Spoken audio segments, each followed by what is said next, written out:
obviously the topic is life insurance, right? But we talk about generational wealth. Most individuals in our community, we don't really think about the life insurance until it's too late, right?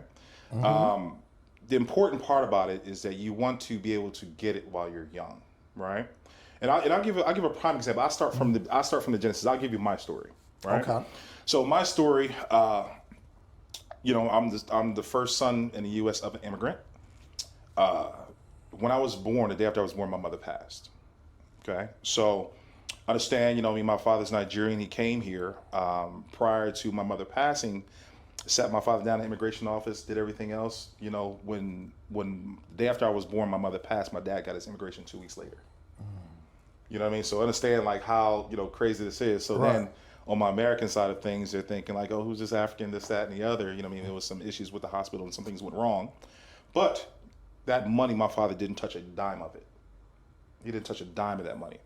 That money that came from that lawsuit and all those other things that happened went directly into life insurance. Didn't touch a dime of it, right? So that's the important thing that we got to think about sometimes. One major thing. So people needing a life insurance. One, the person who gets the life insurance, you have to understand you're mourning.